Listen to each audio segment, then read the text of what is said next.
পশ্চিম দিকে থুতু ফেলা বা পা দেয়া জায়েজ আছে কিনা? পশ্চিম দিকে থুতু ফেলার ব্যাপারে ইবনে হিব্বান, মুসাদরাকে হাকিম সহ বিভিন্ন হাদিসের কিতাবে একটা হাদিস আছে, মান তাফালা তুজাহাল কিবলা জাআল ইয়াউমাল কিয়ামাতি ওয়া শাক্কুহু মাইল আও কামা ক্বালা আলাইহিস সালাতু ওয়াস সালাম। যে ব্যক্তি কিবলার দিকে থুতু ফেলবে, পশ্চিম বলে কোনো কথা নাই, কিবলা যেদিকে থাকে, আমাদের জন্য কিবলা পশ্চিম, পশ্চিম দিকে বা কিবলার দিকে যে থুতু ফেলবে, কিয়ামতের দিন কোন কোন বর্ণনায় আসছে ওয়াতাফালাতুহু মা বাইনা আইনাই, যে তার থুতু কপালে নিয়ে এসে উঠবে, অর্থাৎ এটা গুনাহের কথা। এজন্য ইচ্ছাকৃত কিবলার দিকে কি করা যাবে না, থুতু ফেলা। আচ্ছা, এই জিনিসটা কি আমাদের খেয়ালে থাকে বলেন?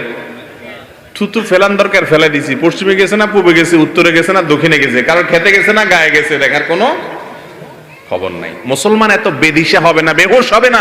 মুসলমান যা করবে হিসাব করে করতে হবে, কারণ তাকে জান্নাতে যেতে হবে। এখন থেকে হিসাব করবো তো ইনশাআল্লাহ।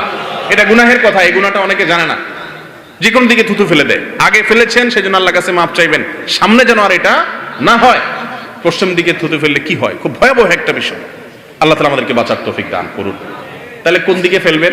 থুতু ফেলার জন্য সবচেয়ে উত্তম এবং সুন্নাহ হলো নিজের বাম দিকে নিচের দিকে, নিজের বাম দিকে নিচের দিকে যদি ফেলানোর জায়গা থাকে, বাম দিকে পরিবেশ নাই ডান দিকে ফেলেন, তবে নিচের দিকে ফেলবেন।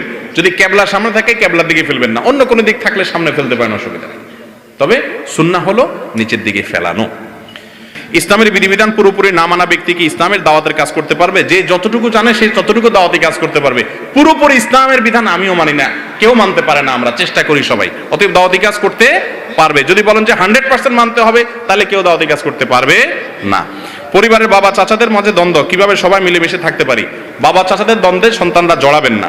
বিয়ের কাবিন করার সময় দেখা যায় যে মেয়ের সাথে আলোচনা না করে ঠিক করা হয়, দেন মোহর কত হবে, এটা কতটা সঠিক?